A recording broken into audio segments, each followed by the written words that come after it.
Bienvenue à l'événement organisé par l'AFD à l'occasion du 9e Forum mondial de l'eau, le premier en Afrique subsaharienne.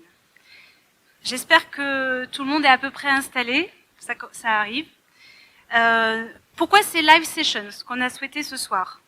L'idée est de présenter des projets et des approches contenant des réponses spécifiques à des problématiques variées liées à l'eau, l'assainissement, la gestion des inondations, l'eau dans l'agriculture, la gouvernance et le rôle de la société civile, en donnant la parole aux acteurs eux-mêmes. En cette journée mondiale de l'eau, ce moment, on l'a voulu sérieux, mais aussi personnel, par le témoignage des acteurs qui sont en première ligne pour la réalisation de ces projets. On l'a souhaité aussi convivial et musical, grâce au groupe Auriazul, qui nous apporte ses sonorités du Cap-Vert. Après la présentation des projets, qui consistera en un dialogue entre celui qui fait le projet et celui qui l'accompagne, avec l'animation de Patricia Sénéquin, qui est associée gérante de Beautiful Soul, les échanges se poursuivront autour d'un cocktail.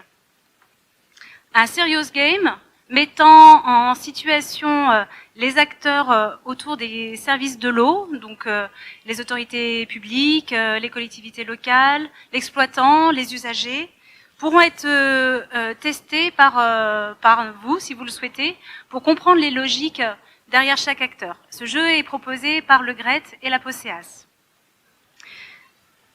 Enfin, nous pourrons nous retrouver pour la projection du film Marcher sur l'eau, qui a été réalisé par la réalisatrice franco-sénégalaise Maïssa Maïga. Cette projection est faite en partenariat avec l'Institut français. Enfin, je laisse la parole à Madame Marie-Hélène Loison, directrice générale adjointe de l'Agence française de développement. Excellente soirée à toutes et à tous.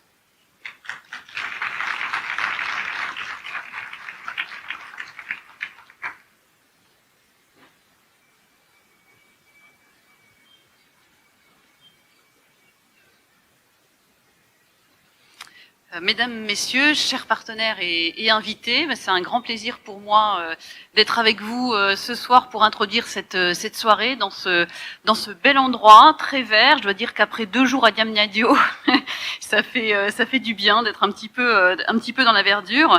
Et comme le disait Maïline, on est là pour échanger sur les enjeux liés à l'eau, à l'assainissement, et puis mettre en lumière des solutions afin de relever les défis toujours plus nombreux et toujours plus aigus dans ces secteurs.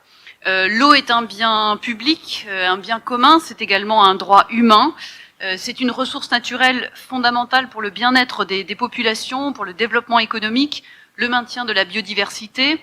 Et l'eau, on le sait, est au cœur de tensions multiples, à la fois des prélèvements excessifs, une diminution de la ressource, des conflits d'usage qui peuvent être à l'origine de tensions politiques extrêmement graves, la dégradation de la qualité des masses d'eau du fait des pollutions, du changement d'utilisation des sols, et puis bien sûr tous les effets liés au changement climatique. L'une des clés pour s'adapter à ces contraintes sera l'évolution des modèles agricoles, puisqu'on sait qu'en fait l'agriculture représente aujourd'hui 70% des prélèvements, et je dois vous avouer d'ailleurs que j'ai appris ce chiffre cette semaine, donc je ne suis pas venue pour rien, et c'est un ordre de grandeur qu'il est important d'avoir en tête pour bien comprendre finalement les enjeux auxquels il faut s'attaquer, avec du coup cette nécessité de pouvoir développer notamment l'agroécologie. Au-delà de l'enjeu, de la disponibilité, de la qualité de la ressource, la question de l'eau nous interpelle aussi sur la gestion des inondations et la croissance démographique, conjuguée à une urbanisation galopante et souvent mal planifiée, incontrôlée, augmente aussi la vulnérabilité des populations, alors que les dérèglements climatiques en fait contribuent à ce que les épisodes d'intempéries soient de plus en plus fréquents, de plus en plus intenses, avec les dommages que l'on sait qu'ils peuvent être très lourds. Et du coup, notre siècle sera marqué à la fois par trop et pas assez d'eau. Par ailleurs, la crise sanitaire mondiale que l'on vient de traverser et qui en fait continue encore, a mis aussi l'importance d'un accès à une eau propre et à un environnement assaini. Les enjeux d'hygiène, évidemment, ont pris une importance accrue, comme c'est l'ambition de l'objectif de développement durable numéro 6, auquel notamment s'attachent tous ces investissements. Pour atteindre ces objectifs, alors bien sûr, le développement des infrastructures doit être une priorité, mais à côté de ce qu'on appelle les infrastructures grises, la crise climatique et écologique nous impose aussi de chercher des solutions nouvelles dans la nature elle-même. Ces solutions fondées sur la nature, plus sobres, peuvent nous permettre de répondre aux besoins en eau et en assainissement, tout en contribuant à la protection des écosystèmes et de la biodiversité. Autre enjeu très important, il faut assurer la pérennité de ces ouvrages, et on avait hier soir un panel, une table ronde avec les ministres de la région du Sahel, et le ministre du Tchad rappelait effectivement l'enjeu de pouvoir également travailler sur la maintenance des ouvrages, en se disant que c'est un peu dommage d'avoir ces investissements qui sont quand même assez lourds au départ, si ensuite il n'y a pas les modèles en place pour pouvoir assurer le maintien de leur qualité dans la durée. Et donc, en plus d'investir dans les infrastructures, on place au cœur de nos préoccupations l'accompagnement de nos partenaires et des clients dans la mise en place d'institutions et de modèles financiers solides qui, justement, vont pouvoir travailler sur la pérennité des ouvrages et sur le maintien de la qualité vraiment dans la durée. Et puis enfin, dans le cadre de son mandat, le groupe AFD est présent également pour accompagner les États dans la mise en œuvre et la conception de leur politique publique et pour nourrir une réflexion sur les orientations stratégiques, les enjeux et accompagner les maîtrises d'ouvrage par une large palette d'outils financiers dans la réalisation de leurs projets. Dans le secteur de l'eau et de l'assainissement, depuis quelques années, on octroie environ 1 milliard d'euros de nouveaux financements tous les ans. Et aujourd'hui, on a à peu près 8 milliards d'euros de financement en cours d'exécution, ce qui correspond à peu près à 300 projets dans le monde qui sont en cours d'exécution. Au Sénégal, on a un portefeuille très riche, très intéressant, assez complet en fait, qui témoigne vraiment de tout ce qui peut être conçu ensemble, avec la préoccupation constante, qui est celle également des gouvernants avec lesquels on travaille, de répondre aux besoins des populations, c'est-à-dire garantir des services d'eau et d'assainissement, améliorer la gestion des inondations à l'échelle territoriale, favoriser la protection de la ressource et puis accompagner les réformes institutionnelles et renforcer les acteurs, ce qui nécessite donc ce travail dans la durée. On est donc dans une démarche complètement partenariale, fondée sur une écoute, un dialogue constructif. Et donc, chacune de nos interventions veille également à intégrer des mesures pour que l'adaptation et l'atténuation face aux effets du changement climatique, l'égalité également entre les femmes et les hommes, l'inclusion des plus vulnérables, soient également des dimensions qui soient bien intégrées dans la conception et la mise en œuvre des projets. Donc, l'AFD, vous l'avez compris, intègre au cœur de sa stratégie la mise en œuvre d'outils innovants pour accélérer les investissements, afin d'atteindre les objectifs de l'accord de Paris sur le climat, de la Convention de Rio sur la diversité biologique, de l'accord de Sendai sur les risques et catastrophes naturelles, et puis bien sûr les objectifs de développement durable.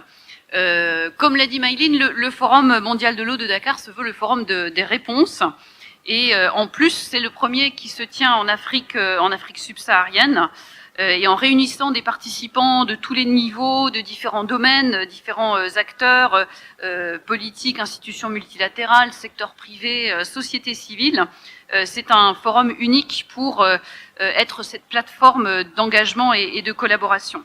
L'ambition du Sénégal, et nous cherchons à y contribuer, c'est que ce forum soit vraiment un jalon qui prépare la conférence des Nations Unies sur l'eau de 2023 et puis sur le chemin de l'agenda 2063 de l'Afrique.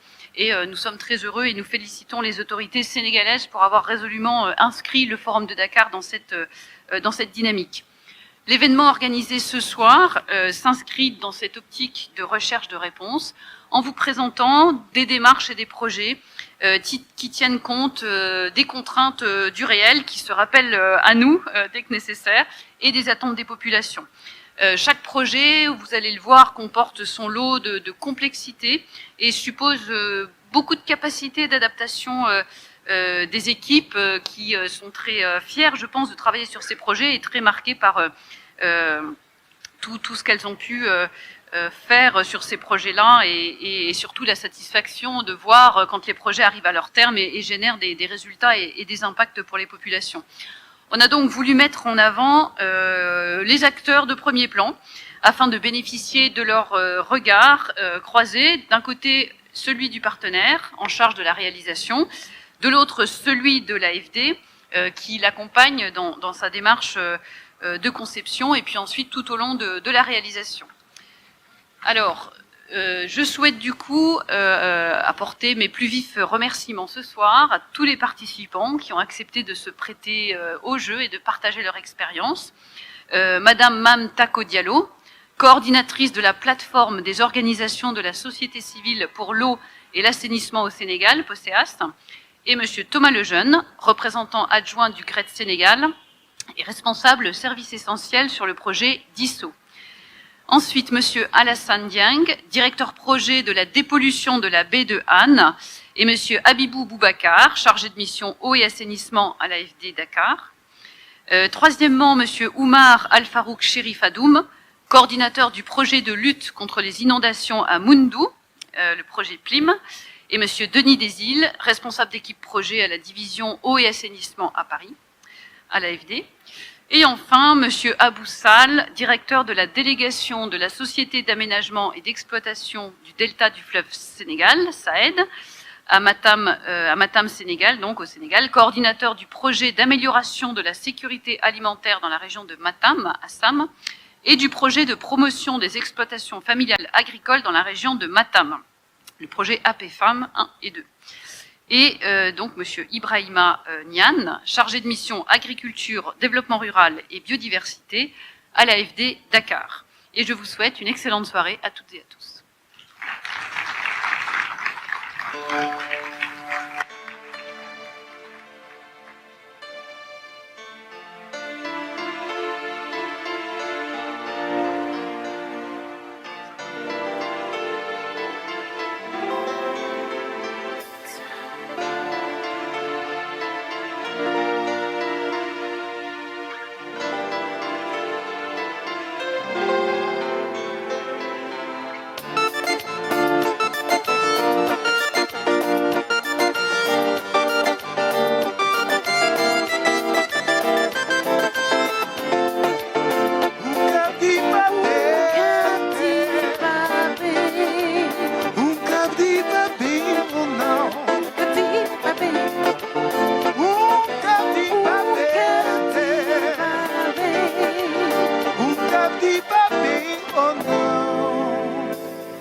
Bonsoir. Alors, les personnes qui vont me rejoindre aujourd'hui sont passionnées d'eau, d'assainissement, mais je pense que dans la salle, vous l'êtes tous. Hein, on va entendre leurs projets, mais j'aimerais faire un peu quelque chose d'un peu inhabituel, parce qu'on a attendu un peu longtemps et tout ça, et puis on a eu des embouteillages. Donc, j'aimerais que vous tourniez vers un de vos voisins, à gauche, à droite, comme vous voulez, et que vous lui racontiez un moment dans un projet lié à l'eau ou à l'assainissement où vous avez été très très fier. Un projet dont vous avez été très très fier. Est-ce que c'est possible? Allez, aidez-moi. C'est bon? Donc vous vous retournez, vous vous présentez si vous ne vous connaissez pas, hein, et puis vous vous racontez, on va dire pendant 2 minutes, donc c'est pas long, hein, pendant 2-3 minutes, vous vous racontez un projet, un moment d'un projet qui vous a vraiment touché, un moment lié à l'eau et à l'assainissement. Ok? On y va? Et si vous n'en avez pas de moment, vous inventez autre chose. Ok? 2 minutes. Comme Maïline le disait, on va avoir 4 projets. Chacun de ces projets va présenter pendant 15 minutes. Et toutes les 15 minutes, on aura un petit interlude du groupe musical pour changer de projet. Vous êtes prêts? Et vous êtes prêts? Parfait, allez. Alors j'ai avec moi Monsieur Alassane Dieng, directeur du projet de la dépollution de la baie de Han. Et avec moi également Monsieur Habibou Boubacar, chargé de mission d'eau et d'assainissement à l'AFD de Dakar. Bonsoir messieurs. Bonsoir. Ok, alors, on a dit qu'on se tutoyait. Hein? On se tutoie. Donc, la baie de Han a été pendant longtemps l'une des plus belles baies au monde. Et j'aimerais que vous nous parliez un peu, aujourd'hui, quelle est la situation de la baie de Han et le projet que vous avez lancé, en fait, à quoi il répond. Merci beaucoup, madame. Merci à tous. Donc, je m'appelle Alassane Dieng, le coordonnateur du projet de la baie de Han. Vous entendez bien? Il faut mettre plus près de ton manteau. Ok, je m'appelle Alassane Dieng, je suis le coordonnateur du projet de la baie de Han. Donc, je voudrais aujourd'hui vous entretenir, en fait, de ce fameux projet que nous appelons le projet de la baie de Han. Le projet de la baie de Han, c'est un projet, je pense, pilote. Mais avant tout, vous me permettrez d'abord de féliciter l'AFD pour l'opportunité qu'il nous donne aujourd'hui, en fait, de présenter ce projet-là, qui est un projet, je pense, emblématique, et je pense de tous les côtés. Premièrement, je pense, comme je disais, c'est un projet pilote. Pourquoi pilote? Parce que jusqu'ici, nous faisions en fait l'assainissement des eaux usées domestiques. Et c'est pour la première fois avec ce projet que nous incluons en fait le projet d'assainissement des eaux usées industrielles. Donc c'est pourquoi je dis que c'est un aspect relativement important et qui permettra en fait de revoir un tout petit peu le cadre réglementaire de l'assainissement qui inclut l'assainissement industriel. Okay. Pourquoi en fait ce projet de la baie de Han? Le projet de la baie de Han, pour ceux qui connaissent la baie de Han, qui fait à peu près 20 km, depuis le port de Dakar jusqu'à Mbao, on avait constaté dans les années 70, pour ceux qui connaissent, donc la baie était très belle. Comme vous dites, c'était l'une des plus belles baies qui existaient. Maintenant, on se rend compte que c'est l'une des baies qui pose énormément de problèmes, puisque la baie est très polluée par les industriels et également par les populations qui sont dans les alentours. Par les industriels, puisque on a constaté qu'il y a à peu près 120 industriels qui sont dans les alentours et qui rejettent au niveau de la baie, directement ou bien indirectement à travers des canaux d'eau pluviale. Donc, ce qui fait que la baie actuellement rencontre énormément de problèmes. Aussi bien pour la baignade, il y a presque plus de gens qui se baignent là-dessus. Deuxièmement, il y avait des restaurants énormément qui avaient beaucoup d'activités. Et en troisième lieu, il y a également les pêcheurs auxquels leurs activités sont complètement perturbées et qui sont obligés d'aller au large en mer pour pouvoir pêcher correctement. Donc c'est ce qui explique vraiment l'utilité en fait d'engager ce projet qui depuis 2001 porte une attention particulière au niveau des autorités, compte tenu en fait des populations qui ont engagé au niveau des autorités la mise en place de ce projet-là. Merci. C'est un projet, dont vous parlez de 2001, mais il a démarré quand exactement? Il a démarré dans les années 2005 avec les études, et puis après nous avons engagé toute la procédure en fait, de passation de marché qui nous ont permis d'en arriver là. Et quels sont les résultats concrets que vous attendez de ce projet? Les résultats concrets, nous voulons, par la réduction en fait des eaux usées qui sont rejetées au niveau de la baie, d'abord améliorer les conditions de vie en fait des populations. Je veux dire particulièrement, puisque les populations, il y a les effets qui sont liés au point de vue sanitaire. Puisque ce qu'on a constaté sur le terrain, c'est qu'il y a des dermatoses. Il y a des dermatoses, il y a également des diarrhées au niveau de certaines populations et tout ça. Donc, C'est un aspect, je pense, important qui nous permettrait d'en arriver là. Et deuxièmement, ça va améliorer en fait le cadre socio-économique de la zone. Puisqu'il y a beaucoup d'activités qui ont été complètement abandonnées ou bien réduites au point de vue des ressources financières. Par exemple, les restaurants, le tourisme, les plaisanciers et tout ça. Donc, je pense que ça permettra de rétablir tous ces aspects-là. D'accord. Donc, j'imagine qu'il y a plusieurs acteurs, en fait, qui interviennent. Donc, aujourd'hui, pour mettre en œuvre ce projet-là, comment vous vous y prenez? C'est quoi une journée particulière de Alassane? Merci beaucoup, madame. C'est vrai, il y a plusieurs acteurs. Vous pouvez m'appeler Patricia. Madame, ça me Patricia. Patricia. Je rectifie, Patricia.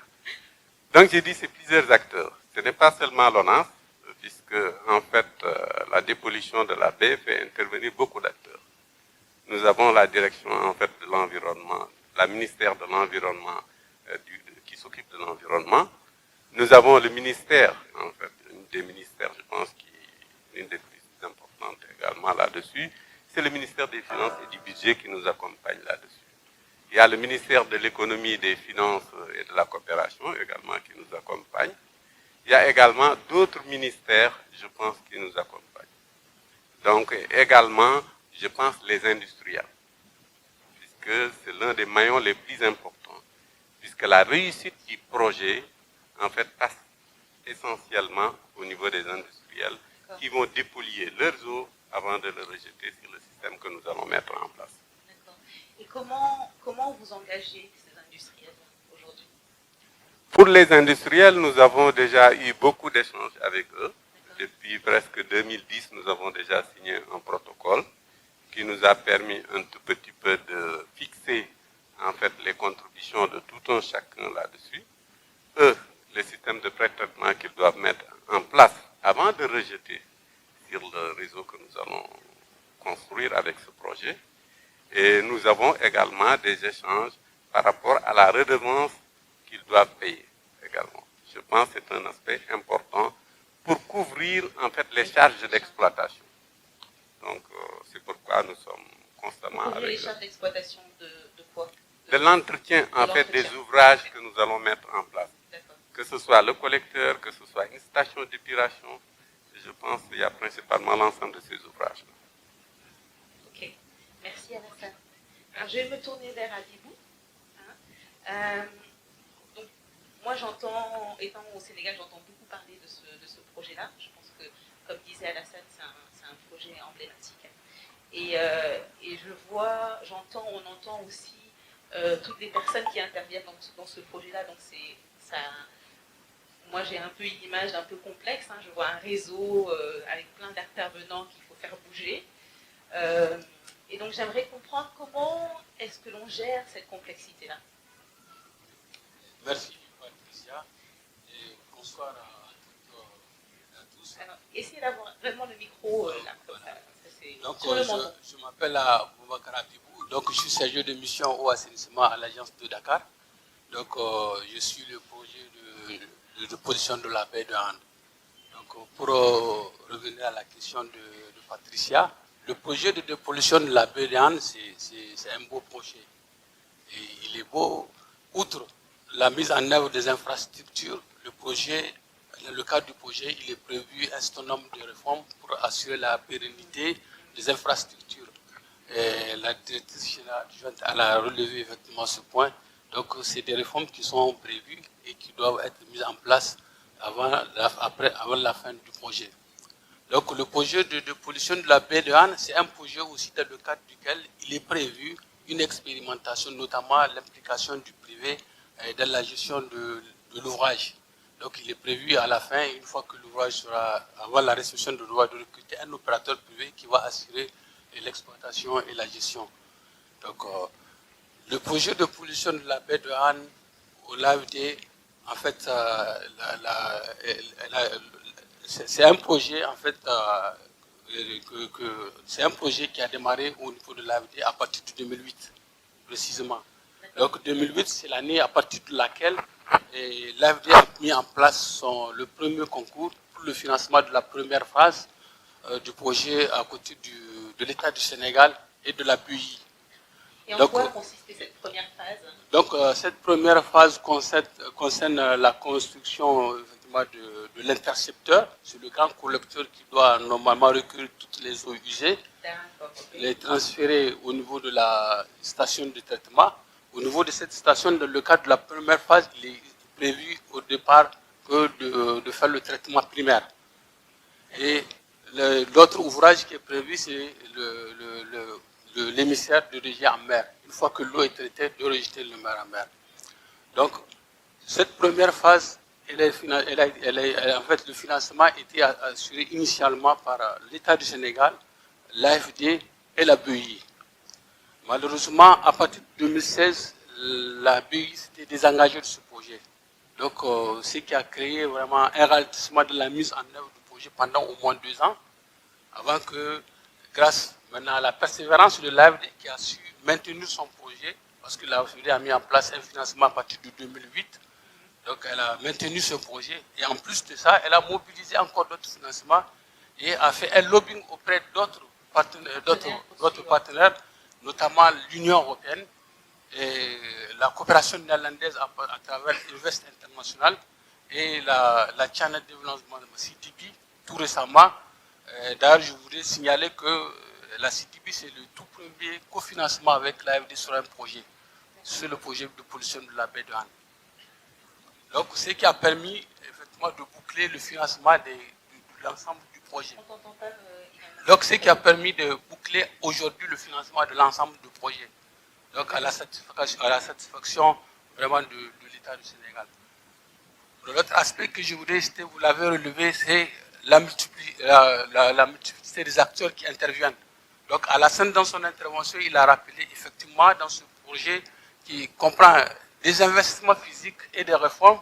Donc, il y a l'ONAS qui intervient notamment pour assurer la maîtrise du droit pour la mise en œuvre des infrastructures physiques.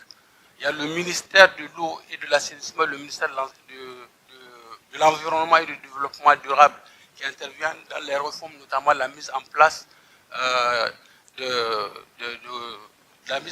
des textes pour l'application de la redevance assainissement industriel, de la taxe de pollution, et pour aussi assurer le suivi de la pollution. Parce que je voudrais juste rappeler que tout récemment, grâce à un financement de l'AFD, la DEC du ministère de l'Environnement et du Développement durable a bénéficié d'un camion laboratoire pour lui permettre d'assurer effectivement le suivi une fois les ouvrages réalisés. Donc il y a le ministère aussi des Finances et du Budget qui interviendra sur notre plan parce que sur ce projet, Alassane l'a rappelé l'importance d'associer les industriels. Parce qu'il est demandé aux industriels effectivement de mettre en place des unités de pré-traitement. Donc pour cela, les unitaires doivent effectivement financer ces unités. Pour financer, donc dans le cadre du projet, il est prévu de mettre en place un mécanisme d'exonération des équipements qui vont rentrer dans le cadre de la construction de ces unités de pré-traitement. Donc c'est là le rôle de... Parce que je suppose qu'effectivement, ces retraitements que l'on demande au niveau des industriels, ça a un coût. Ça a un coût dans leur matériel de production et autres. Donc ce que j'entends là, c'est qu'il va y avoir aussi un mécanisme potentiel d'exonération pour les industriels, pour les motiver à faire certains c'est bien ça. C'est bien ça, c'est ce que je disais tout de suite. Je dis en fait la réussite du projet dépend, je pense, principalement, du moins l'un des aspects les plus importants, c'est l'implication en fait des industriels. Puisque à leur niveau, il faudra qu'il y ait un système de pré-traitement industriel pour que les eaux qui sortent en fait au niveau de ces industries puissent être acceptables et puissent être traitées au niveau de la station d'épuration qui sera construite au niveau de Mbao. Donc c'est pourquoi il l'a dit et je pense que c'est relativement important. Il y a un accompagnement qui se fait, je pense accompagnement au point de vue investissement, il y a un accompagnement également au point de vue exonération de taxes par rapport aux équipements qu'ils doivent acheter pour mettre en place ces systèmes de pré-traitement industriel. Et aujourd'hui, quels sont les retours positifs que vous avez des industriels? Qu'est-ce qui se passe bien avec les industriels? Ça se passe de temps très bien là-dessus. C'est comme je le disais, en 2010, nous avons déjà signé un protocole auquel ils s'engagent à s'impliquer dans ce projet. Et deuxièmement, je pense d'ici, ce protocole sera renouvelé à nouveau. Donc 2010, on est en 2010, on est en 2022. Et concrètement, ces industriels-là, ils ont fait, vous avez vu, des transformations au sein de leur outil de production. Il y a certains industriels qui ont déjà réalisé, qui ont joué le jeu, et qui ont réalisé en fait des systèmes de pré-traitement. Peut-être il y en a 2 ou 3. Or, il y en a, les plus grands pollueurs tournent autour de 17. Sur les 120 industriels qui sont répertoriés le long de la baie. Donc il y en a 120, il y en a 17 qui sont des gros pollueurs. Les gros pollueurs. Il y en a 3 qui ont un peu été les pionniers. Exactement. D'accord. Et donc comment est-ce qu'on fait pour amener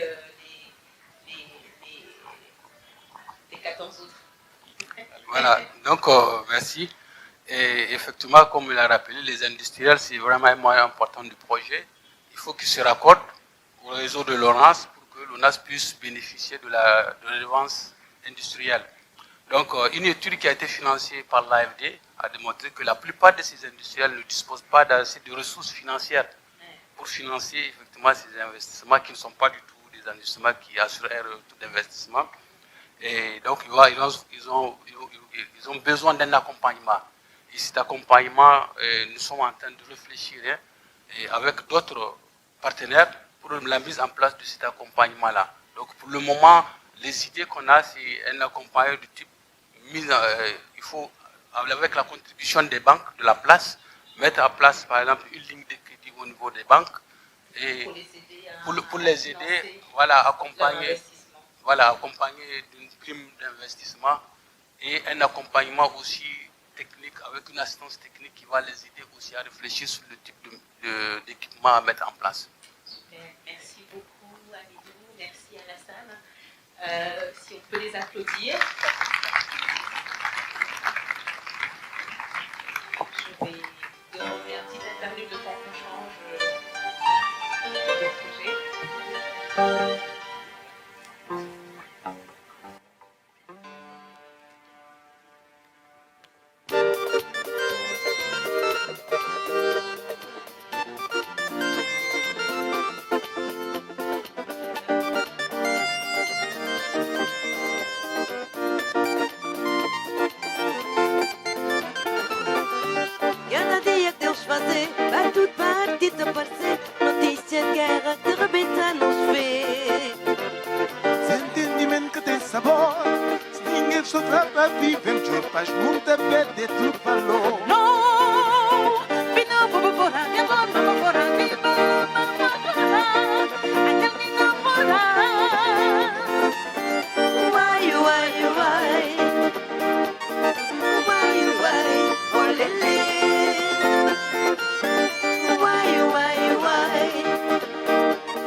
Rejoindre les panélistes pendant le cocktail et leur poser toutes les questions que vous avez.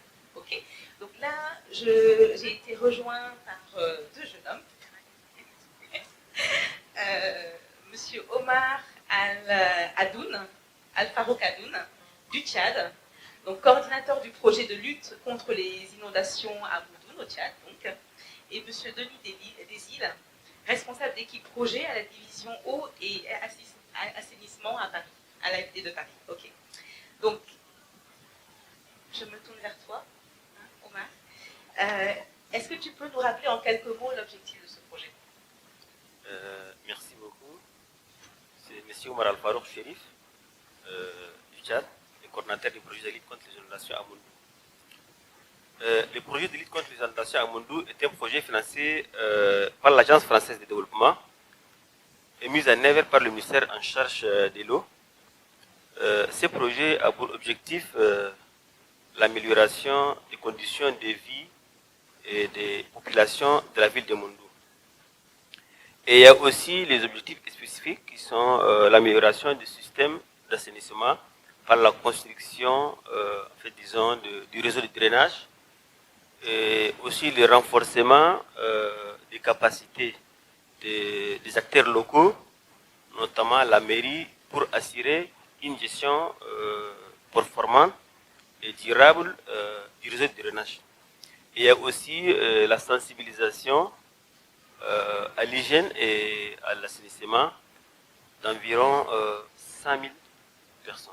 100 000 personnes. 100 000 personnes. Donc 100 000 personnes sont concernées par ce projet-là. Exactement. Et donc la question que j'ai un peu personnelle, c'est qu'est-ce qui fait que ce projet te motive autant? Parce qu'on a vu quand tu es arrivé ta passion pour ce projet. Qu'est-ce qui te motive autant? C'est un sentiment d'abord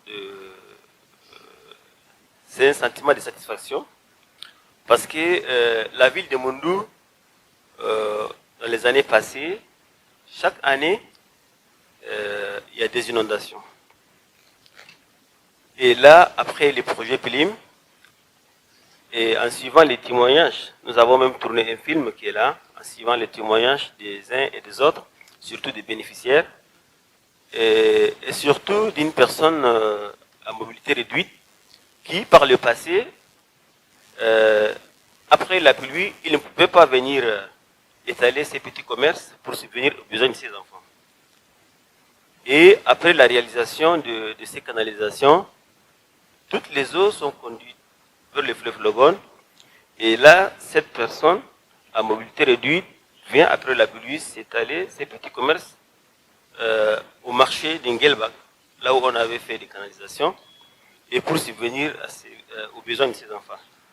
Donc ça nous donne quand même la volonté de continuer à sortir la ville de Mondou de l'eau, et je peux dire avec le concours de l'Agence française de développement, parce que en voyant donc l'argent des contribuables français n'est pas quand même parti dans d'autres chemins. Aujourd'hui, si on va dans cette situation. Il y a concrètement, il y a un impact sur la vie au quotidien des personnes. Exact. C'est ça qui te rend fier. Exact. Et tu as parlé de la mairie, tu as parlé de l'AFD. Y a-t-il d'autres acteurs que vous avez dû mobiliser pour mener ce projet-là? Oui, parce que pour un projet de telle envergure, il y a plusieurs acteurs à impliquer. D'abord, l'agence française, le bailleur qui finance, et il y a aussi le ministère des Finances qui signe les conventions de financement. Et il y a aussi le ministère en charge de l'hydraulique qui est le maître d'ouvrage, qui également assure la mise en exécution de ce projet. Et il y a aussi la mairie qui est le bénéficiaire principal, qui est impliqué aussi, parce que après projet, c'est la mairie qui gère les ouvrages, et aussi les acteurs tels que les entreprises, par exemple, pour la mise en œuvre, les bureaux d'études, les ONG, et sans oublier également la population de la ville qui change les comportements. Donc il y a tous ces acteurs-là que nous on les implique pour la gestion du projet. Et quels sont, et peut-être je vais me tourner vers Denis, qu'est-ce que vous mettez spécifiquement en œuvre pour faire en sorte que ces acteurs aillent dans le même sens, se parlent? Qu'est-ce que vous faites? Alors, ouais, j'aimerais préciser effectivement que, on l'a déjà suggéré ou évoqué tout à l'heure, mais l'Agence française de développement ne fait pas que financer les projets, on accompagne aussi la bonne exécution de ces projets pour qu'ils arrivent jusqu'à leur terme et qu'ils atteignent les objectifs escomptés. Et donc il y a une collaboration, un travail d'équipe qui se met en place et qui regroupe le porteur du projet, donc c'est le ministère, en tout cas du projet tchadien, c'est le ministère de l'hydraulique. L'agence AFD sur place, à N'Djamena, et puis l'AFD au siège à Paris. Et donc il y a un travail de dialogue, de collaboration qui se met en place entre ces trois acteurs, plus les autres cités par Omar.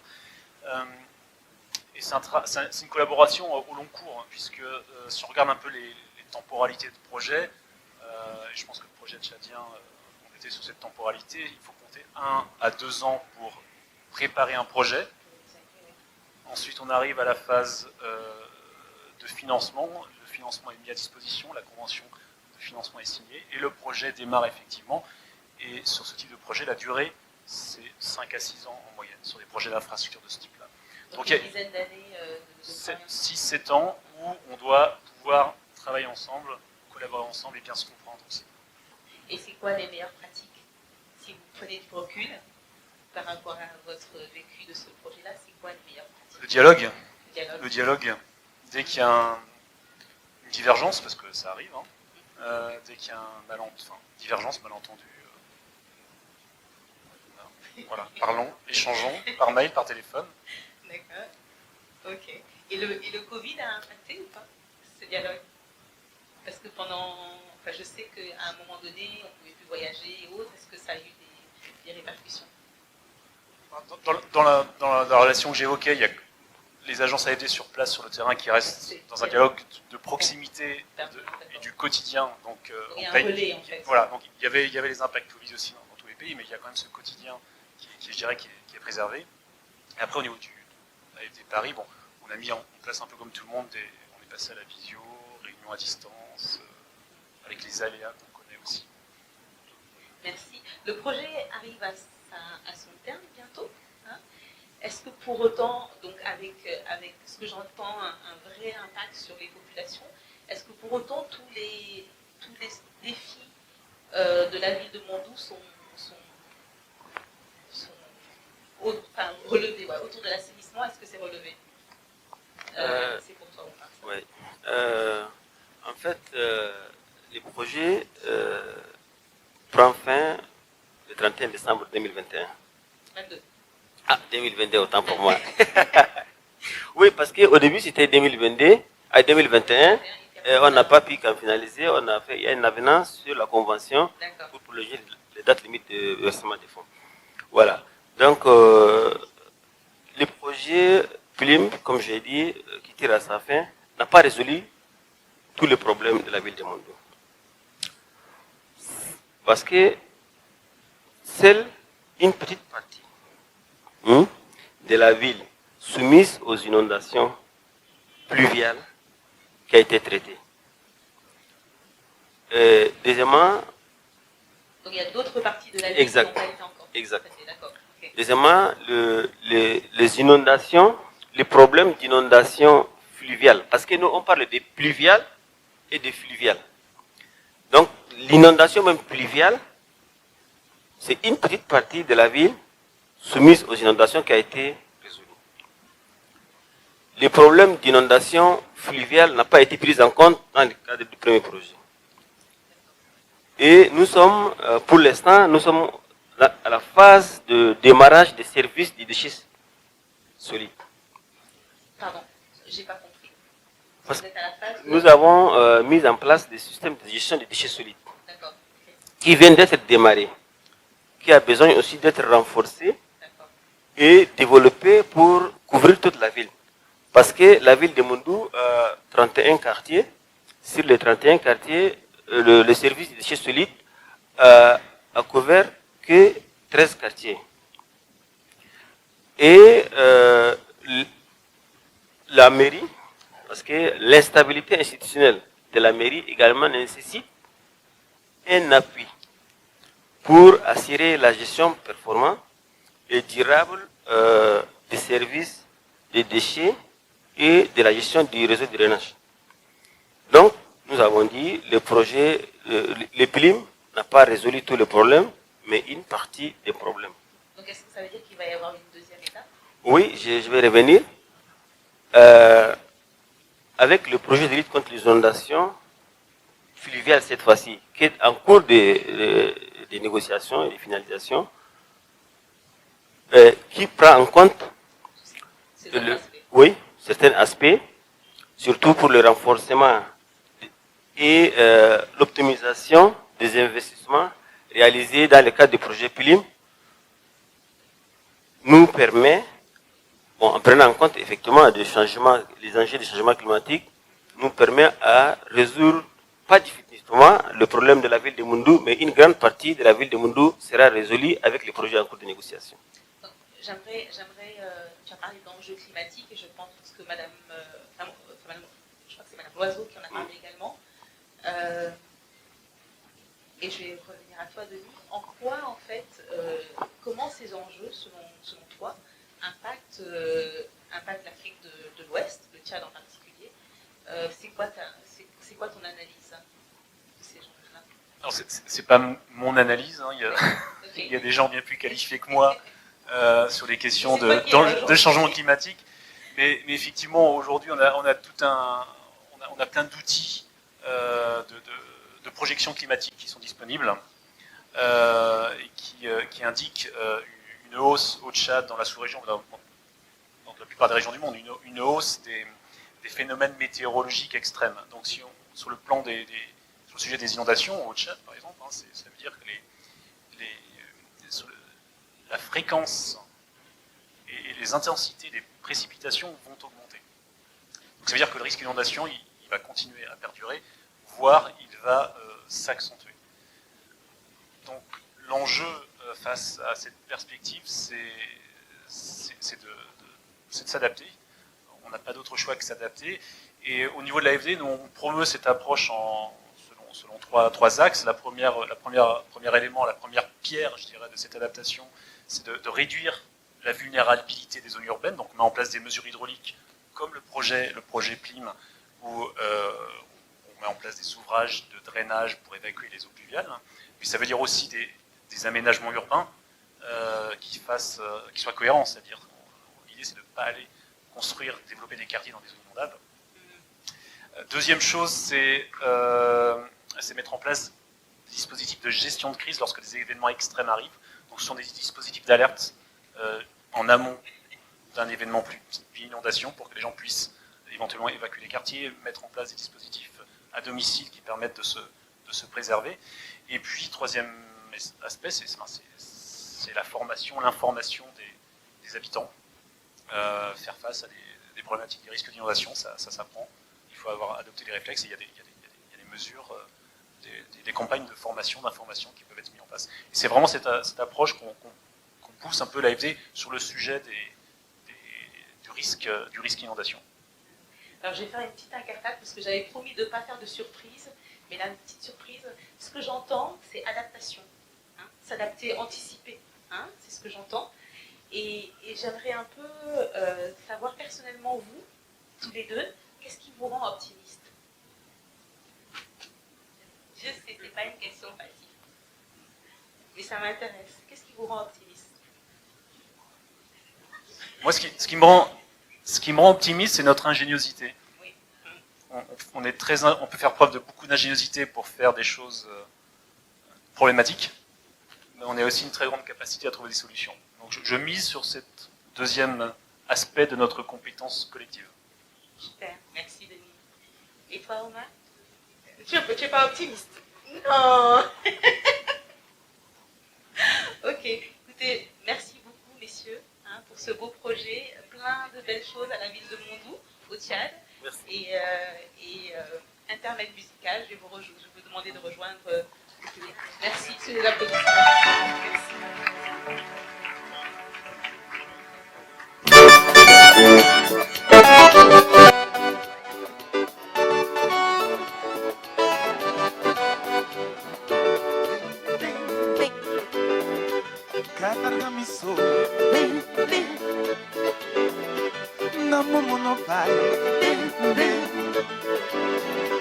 Kafka di bosso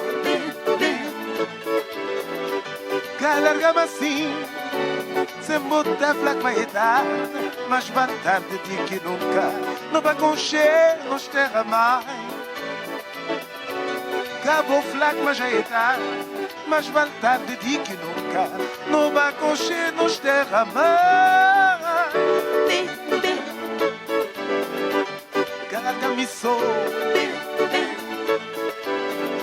na momo não vai. Kafka de você, gaga assim.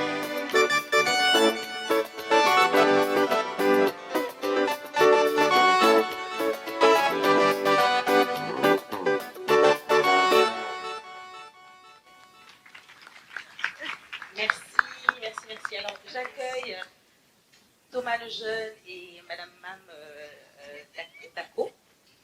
Je vais vous laisser vous présenter. Je vais faire un peu différemment. Allez-y, Mam.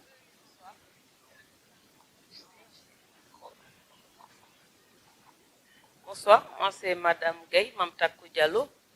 Je coordonne la plateforme des OSC qui travaille sur l'eau et l'assainissement au Sénégal.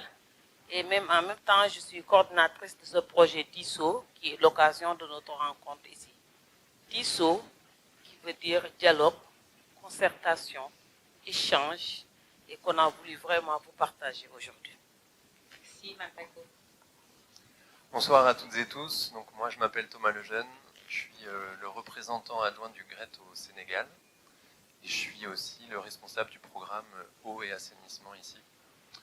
Voilà, je suis venu avec quelques membres de mon équipe.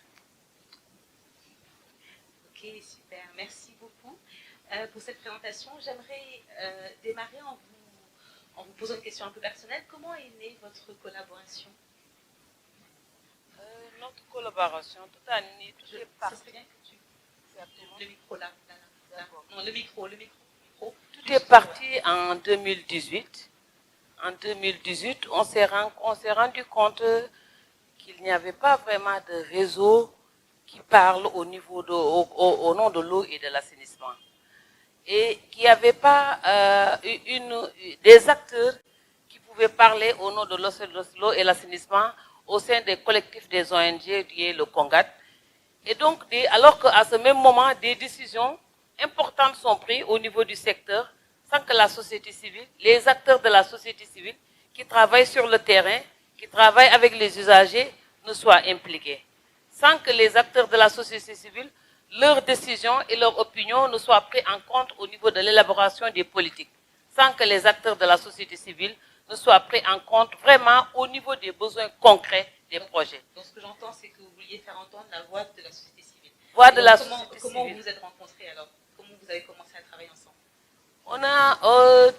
C'est une ONG et moi aussi je suis membre d'une ONG qui s'appelle OVIV, aujourd'hui OVIV Sénégal, et lui il est de GRET. Et on a longtemps travaillé sur des projets d'infrastructure. C'est ensemble tous les acteurs, que ce soit le GRET, que ce soit OVIV, que ce soit Accra, que ce soit World Vision, que ce soit Caritas, qui se sont rendus compte de ce vide. Et ensemble, nous avons dit, avec l'ODD 6, il faut vraiment un répondant au niveau du secteur de l'eau et l'assainissement. C'est comme ça qu'on s'est rencontrés. C'est comme ça qu'on a pensé à mettre en place la plateforme eau assainissement qui travaille vraiment en étroite collaboration. Et de là, on s'est dit, mais on ne va pas s'arrêter à mettre en place une plateforme. Il faut qu'on va jusqu'au bout de cette concertation, de ce dialogue, de cet échange, et comment mettre en place ce projet. Et c'est à ce moment qu'il y a eu cet appel d'offres de la FISON, que l'AFD, que le CRET nous a proposé, et ensemble, on est parti. Voilà. Et donc, je me tourne vers Thomas. Qu'est-ce qu'il a d'atypique, ce projet-là? En fait, il est assez rare, comme on le voit souvent, de voir des projets qui se concentrent sur les questions de gouvernance et de participation citoyenne. Souvent, c'est quand même les infrastructures qui sont au cœur des actions. Et là, on a eu cette chance, en discutant avec la POCEAS, de pouvoir mettre la question de la participation citoyenne au cœur du sujet. Donc, on met vraiment notre énergie là-dessus. Peut-être en complément de ce que disait Mam, qui a bien parlé de l'importance de la société civile dans les politiques publiques, je voulais revenir aussi sur l'importance de la participation des usagers à la vie des services d'eau et d'assainissement. Parce qu'en fait, en 2018, au moment où la POCEAS naissait, quelque part, au GRET, on avait fait une étude de bilan sur une trentaine de services qu'on avait eu l'occasion d'accompagner pour voir pourquoi certains marchaient et pourquoi certains avaient connu des difficultés. Et en fait, on regardait des indicateurs techniques, on regardait des indicateurs financiers, voilà. Et en fait, ce qui est ressorti, c'était pas tant des solutions techniques qui conditionnaient la réussite de ces services-là, c'était pas tant le type d'opérateur, qu'il soit public ou privé, c'était beaucoup plus la place des usagers dans la gestion du service, au quotidien. Lorsqu'ils étaient associés, alors le service avait plus de chances de fonctionner dans la durée. Et c'est sur la base de cette idée-là qu'on a ensuite échangé avec l'APOCEAS et avec MAM, puisqu'on avait partagé cette idée à l'AFD, qui a voulu du coup lancer un appel à projet sur cette question de participation des usagers et des citoyens à la vie des services et des politiques publiques d'eau et d'assainissement. C'est comme ça qu'on a commencé à travailler ensemble. Et comment vous faites participer ces citoyens? Alors, vous allez peut-être le voir tout à l'heure si vous voulez bien vous joindre à nous. En fait, le premier axe de travail dans le cadre de ce projet, c'est de tester un certain nombre d'innovations pour renforcer justement la place des usagers et des citoyens dans la vie des services. Donc la première innovation qu'on a voulu expérimenter, c'est celle d'utilisation du jeu. Pourquoi? Parce qu'en fait, au Sénégal, il y a une réforme de l'hydraulique rurale qui est assez difficile à se mettre en place. Il y a quelques tensions autour de cette réforme-là. Et à un moment donné, les acteurs étaient un peu crispés. Et on avait beau travailler sur des ateliers, des réunions de concertation, etc. On voyait que le dialogue, donc DISO, était un peu perdu. Et donc on a voulu trouver des solutions, et ce que nous ont proposé certains partenaires et qu'on a voulu expérimenter ici, c'est l'usage du jeu. Et donc le jeu que vous voyez ici, en fait, pourquoi le jeu? Parce qu'il permet aux acteurs de sortir un peu de leur posture habituelle. Un opérateur va devenir un usager va devenir un opérateur, un agent du ministère va prendre la position d'un usager, pourquoi pas aussi. Et en fait, comme ça permet de comprendre autour d'un service de l'eau quelles sont les interactions, quelles sont les contraintes de l'autre, et du coup d'essayer de trouver d'autres réponses. Et ce jeu a permis on l'a testé une quinzaine de reprises et a permis de recréer du dialogue autour de ces questions-là. Ok, et donc j'entends aussi qu'il y a une partie, donc il y a cette partie de comment est-ce qu'on invite les citoyens à comprendre un peu tout l'écosystème autour d'eux, et puis il y a aussi cette partie société civile. Et donc moi j'ai envie de revenir vers toi, Mam. Comment vous les impliquez au jour d'aujourd'hui, la société civile? Qu'est-ce que vous faites de particulier avec cette société civile? Avant d'aller même au niveau de cette société civile, il y a aussi le changement que l'on souhaite même au niveau de l'usager. On veut que maintenant l'usager soit vraiment pris en compte au niveau de toutes les décisions, que les projets ne soient pas décidés dans les bureaux, et que ce soit vraiment des réponses concrètes aux besoins des populations. Ça, c'est vraiment le premier axe. Par exemple, quand un usager sait que quand il a un problème de coupure d'eau, il a là où poser son problème, mais rapidement, le projet va marcher. Quand il sait qu'avec les bouts de vidange, on en trouve partout à l'entrée des villes, mais quand l'usager sait dans quelle porte il doit taper pour que ces bouts de vidange soient traités normalement et à temps, il y en aurait pas. Donc ça veut dire que vraiment l'usager vraiment soit au cœur du besoin. Le deuxième changement qu'on attend, c'est vraiment le renforcement de la structuration de la société civile en tant que telle. Renforcement de la structuration veut dire les formations, la mise en place des plateformes au niveau des régions. Parce que la plateforme eau assainissement ne s'arrête pas seulement à Dakar. Aujourd'hui, on est à 5 régions, là où des plateformes sont mises en place pour vraiment parler au nom de la société civile. Mais avec même ce forum mondial, on a pu mobiliser des acteurs au niveau de ces régions pour faire des pré-forums et recueillir leurs préoccupations qu'on est en train de plaider au niveau. Donc vraiment, c'est vraiment une représentativité de la société civile, un renforcement de la société civile au niveau de la prise de décision, au niveau de l'élaboration des politiques, au niveau du partage des budgets programmes, au niveau des décisions concrètes qui vont se prendre. Voilà. Et comment votre action est accueillie par ces partenaires de la société civile? Au début, au niveau de la société civile, vraiment, aujourd'hui, comme je vous le disais, je vous l'ai dit peut-être au début, on était à une vingtaine d'ONG. Aujourd'hui, on est à 75 organisations locales, organisations internationales, organisations communautaires de base, groupements de femmes qui sont membres. Donc ça veut dire que c'est bien accueilli. Et au niveau institutionnel, parce qu'on n'est pas une société civile, on n'est pas une société civile contre-pouvoir, non. On veut être une société civile force de proposition. Donc on a vraiment établi au début du projet des dialogues institutionnels avec tous les acteurs. Et avec le ministère même, on a eu l'agrément, l'autorisation de valider ce projet et d'accepter ce projet. Et tous les directeurs du projet aujourd'hui savent ce qu'il est en train de faire. Et au niveau de chaque direction, il y a un point focal avec qui on discute. Et mieux, lors de l'expérimentation de ce jeu, vraiment des acteurs de l'institutionnel nous ont témoigné que vraiment ces genres de rencontres, échanges, acteurs institutionnels aussi, c'était rare et ça fait longtemps et ça permettait de régler vraiment des problèmes. Donc vraiment, on veut être dans le dialogue, dans le renforcement de capacité, dans le plaidoyer, mais on veut vraiment être force de proposition pour que le droit à l'eau et l'assainissement soient une réalité. Donc, pour finir, dernière question, je me tourne vers toi Thomas, c'est quoi la suite? Bon, on a encore pas mal de pain sur la planche. En fait, on a commencé il y a un peu plus d'1 an, notre collaboration. Donc on a expérimenté ça, mais il y a encore d'autres choses qu'on veut tester. La deuxième innovation sur laquelle on a commencé à travailler, c'est l'utilisation d'un outil numérique qui permet de faire facilement remonter les dysfonctionnements sur les services d'eau et d'assainissement à partir du monde rural. Donc, on travaille avec une entreprise sociale sénégalaise qui s'appelle Jocalante, qui est spécialisée là-dedans. Et donc on utilise le téléphone, qui est quand même le moyen le plus pratique d'aller chercher l'information, une application mobile et Internet. Et donc là, l'idée, c'est de voir comment, en facilitant cette remontée des informations du terrain, on peut amener les opérateurs à cibler beaucoup plus facilement ce qu'on appelle les points noirs, c'est-à-dire là où il y a du dysfonctionnement fréquent, et en apportant une résolution à ces problèmes-là, identifiés par les usagers eux-mêmes, eh ben, on peut améliorer la qualité de service. Donc le premier exercice, c'est de dérouler ces innovations-là.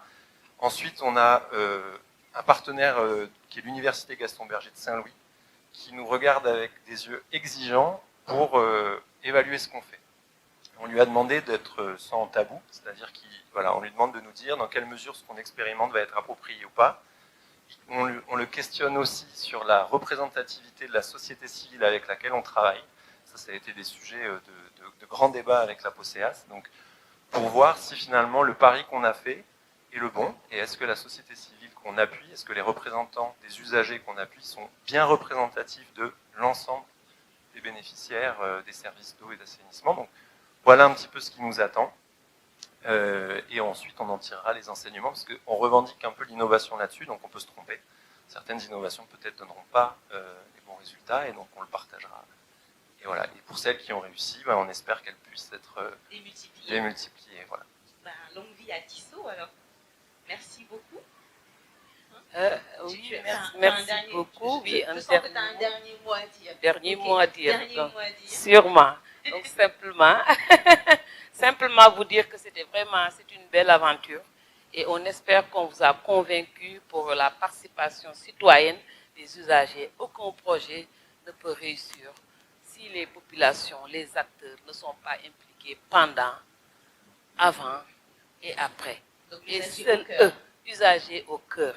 Et sur ce, vraiment, nous vous invitons à partager avec nous ce jeu et à faire ce jeu de rôle, devenir des usagers, devenir des opérateurs, devenir des agents du ministère pour qu'ensemble, on puisse vraiment comprendre l'enjeu de notre rôle d'ISO, qui veut dire concertation, échange, dialogue en Wolof. Merci. Amin. Merci. Sous les applaudissements, ils vont rejoindre le public et j'accueille le dernier projet.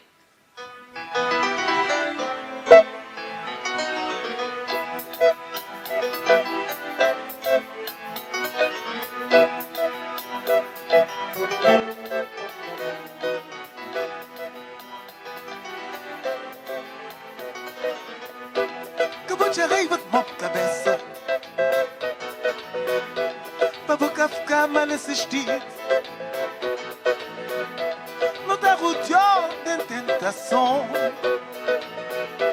E para levar no espírito major. E que foi sempre nós desejo. Para não evitar maldade, ruins, etc. Que não dá poder encontrar. Nós vontade mais profunda. E poder ser um dia que tu tivesse conflito. Já acaba dessa maneira.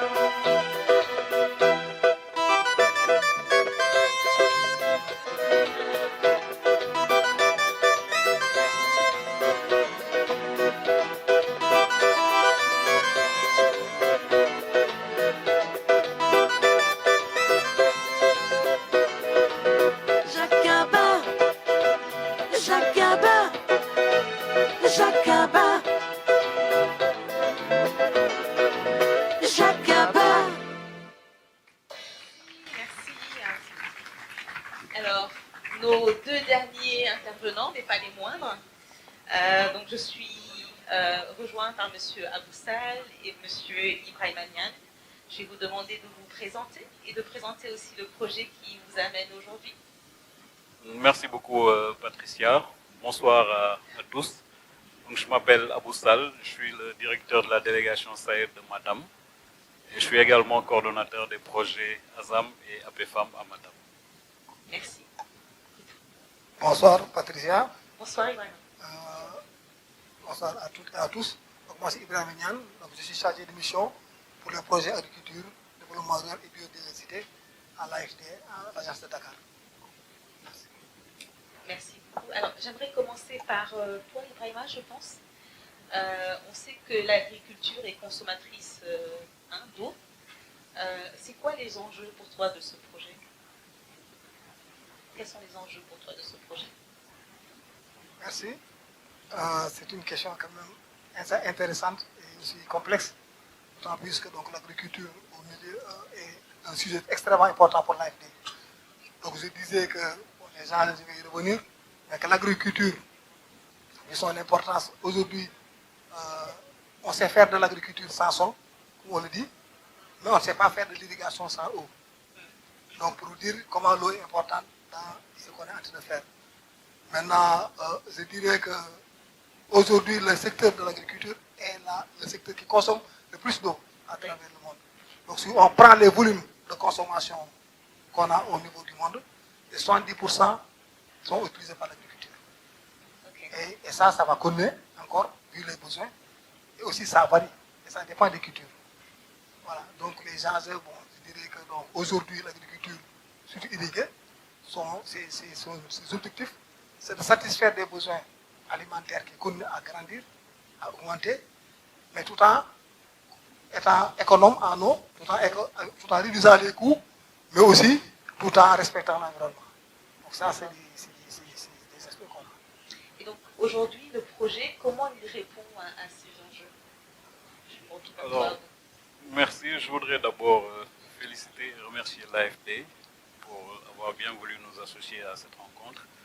Se féliciter également du partenariat très intéressant entre la SAED et l'AFD, qui a un partenariat qui date, qui a permis aujourd'hui de développer des projets innovants dans la vallée du fleuve Sénégal, qui sont aujourd'hui des références dans le développement de l'irrigation, dans la gestion et la sécurisation du foncier rural et dans la gestion durable des ressources naturelles. Donc pour en revenir au projet ASAM, ASAM qui signifie amélioration de la sécurité alimentaire et de la mise en marché dans les territoires ruraux de Matam. Donc c'est un projet financé et accompagné par l'AFD qui a démarré en 2013, donc qui est mis en œuvre par la SAED dans la région de Matam. Donc c'est un projet extrêmement important pour les producteurs de Matam, en ce sens qu'il vient résoudre des problèmes, notamment liés à l'accès à l'eau pour l'agriculture.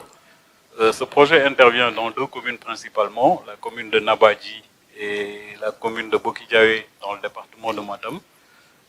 Dans sa zone d'intervention, nous avions les périmètres irrigués villageois qui ont été réalisés dans les années 70, donc qui étaient devenus assez vétustes, qui utilisaient des groupes motopompes diesel donc pour irriguer, donc avec un coût assez élevé.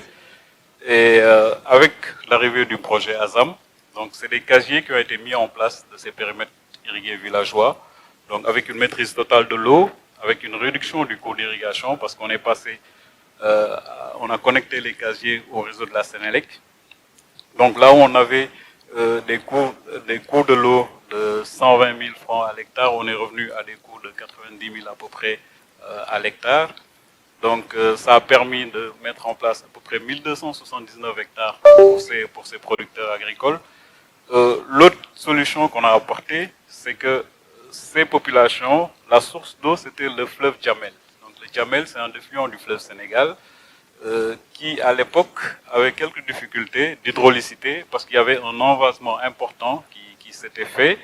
Et le projet Azam a aidé en faisant un curage et un recalibrage du Djamel. Donc ce qui a facilité un peu la circulation de l'eau sur cet axe hydraulique et a facilité l'irrigation. Une autre solution que Azam a apportée, c'est dans la décrue. Donc, comme vous le savez, la décrue, c'est une activité traditionnelle dans cette région de Matam, avec des problèmes liés à l'insuffisance des crues, à une décrue très très rapide du fait de la baisse de la pluviométrie. Donc la décrue perdait un peu en ampleur. Donc avec le projet Azam, nous avons eu à réaliser des infrastructures hydrauliques qui permettent, quand il y a la crue, de piéger l'eau, de retenir l'eau pour permettre un temps d'imbibition beaucoup plus important pour sécuriser ainsi les cultures de décrue. Donc c'est 720 hectares de cuvettes de décrue qui ont été sécurisés grâce au projet Azam. Donc ça, c'est un peu les investissements productifs qui ont été faits. Mais Azam, c'est également une certaine organisation. Donc on a essayé de mobiliser toute l'expertise qu'il faut pour accompagner les collectivités et les organisations de producteurs pour le suivi, mais également pour la gestion de ces investissements qui ont été mis en place et pour une gestion pérenne de ces investissements. Et dans ce cadre, il y a une assistance technique qui a été mobilisée avec un groupement composé de Géofit, qui est un peu expert sur la gestion foncière, et AVSF, qui est dans le pastoralisme. C'est extrêmement important parce qu'avec le projet Azam, en plus de l'irrigation, nous avons travaillé également sur la gestion durable des ressources naturelles, qui était un point extrêmement important pour Matam, avec la mise en place d'unités pastorales pour répondre un peu aux besoins de l'élevage. Donc c'est vrai, avec l'irrigation, on arrive à faire des productions assez importantes en termes de riz, de culture maraîchère, mais également de paille pour l'élevage. Mais il était également important, dans la zone Ferlo, qui est un peu plus loin du fleuve, de permettre aux gens d'avoir des activités qui facilitent un peu le développement de l'élevage. Ok, Azam également, l'autre innovation majeure dans Azam, c'est que toujours sur la question de la gestion durable des ressources naturelles, Azam a accompagné la région de Matam en mettant en place un plan d'aménagement et de gestion des forêts classées. Donc, dans la zone d'intervention de la SAED à Matam, nous avons deux forêts classées. La forêt classée de Dolol, c'est une forêt de rognier, et la forêt classée de Djamel. Donc ces deux forêts étaient menacées par le front agricole, par la progression du front agricole. Il y avait également l'action de l'homme, donc avec la déforestation. Et en partenariat avec les eaux et forêts, nous avons travaillé dans le cadre de Azam pour mettre en place un plan d'aménagement et de gestion de ces forêts. Des comités d'usagers ont été mis en place et aujourd'hui, les populations eux-mêmes s'occupent de la défense et de la restauration de ces forêts. Il y a eu des échanges qui ont été faits, des visites organisées dans le sud où ils ont une expérience en matière de gestion des forêts, dans la zone de Thiès où les gens travaillent un peu sur les rogniers. Et aujourd'hui, les populations sont à même de défendre, de protéger ces forêts. Dans ce que j'entends, c'est vraiment un projet assez complet parce que vous partez de l'eau, de l'irrigation, mais derrière, il y a plein d'intervenants pour arriver à faire en sorte que ce projet soit durable, c'est ce que j'entends. Est-ce qu'il y a, et je parle à Ibrahima et à vous, est-ce qu'il y a des belles pratiques, des pratiques qui peuvent être utilisées pour d'autres projets que vous avez découverts au travers de ce projet-là? Absolument. En fait, je parlais tantôt de l'irrigation. Avec les périmètres irrigués villageois, c'était difficile d'assurer la pérennité parce que le coût de l'eau étant élevé, il n'y avait pas un système d'entretien et de maintenance des équipements. Avec la mise en place de ces casiers, on a également mis en place un système d'entretien de ces aménagements. Et dans le coût hydraulique, aujourd'hui, il est prévu des coûts qui sont prévus uniquement pour l'amortissement du matériel et la maintenance, l'entretien et la réparation des aménagements. Ça, je pense que c'est quelque chose d'extrêmement important. L'autre chose, en fait, dans le cadre d'Azam également, qu'on a réglé, c'est la question aussi du suivi financier. Donc, Azam a permis de mettre en place un centre de gestion et d'économie rurale à Matam. Ça existait dans Podor et autour de Dagana, mais dans la région de Matam, ça n'existait pas. Donc, Azam a mis en place cet outil donc, qui permet d'assurer le suivi financier et comptable des activités des unions. Aujourd'hui, c'est un outil qui peut également servir à tous les autres projets qui sont dans la région de Matam. Donc, ce que j'entends, c'est qu'il y a plein de choses qui ont été faites pour permettre justement la durabilité et la pérennité de ce projet-là. Un dernier mot, je crois qu'il y a un film qui doit commencer à être projeté, donc vraiment un tout dernier mot. Voilà, donc, à la suite de la question aussi, ça, sur les belles choses qui ont été réalisées par ce projet-là, c'est surtout l'appui aux collectivités territoriales, notamment les communes, surtout dans la sécurisation foncière. Parce que quand même c'est une zone, vous savez, la zone de Matam ou d'autres sont des zones quand même où le foncier quand même occupe une place très très importante. Et donc la sécurisation foncière a été donc une des réussites donc, de ce projet. Mais aussi on s'est rendu compte aussi que beaucoup de projets qu'on finançait, bon, on a vu le travail des femmes. Donc, ce qui fait que donc ça a poussé même l'AFD à mettre en place une autre ligne qui est spécifiquement dédiée aux femmes. C'est parce que lorsqu'on a lancé ces projets, on s'est rendu compte que 80% des petits projets qu'on finançait étaient des femmes. Maintenant, je dirais aussi, ce sont des projets sur lesquels nous sommes en train de capitaliser. Les derniers projets qu'on est en train de mettre en place, ce projet-là s'inspire de l'expérience de ces projets-là. Et ça ne va pas s'arrêter. Nous pensons que ça peut même créer des sources d'échange entre donc, cette zone et d'autres zones donc, sur lesquelles nous intervenons actuellement. Je vous remercie beaucoup, messieurs. Je pense qu'en termes de temps, on a un film à projeter. Merci encore.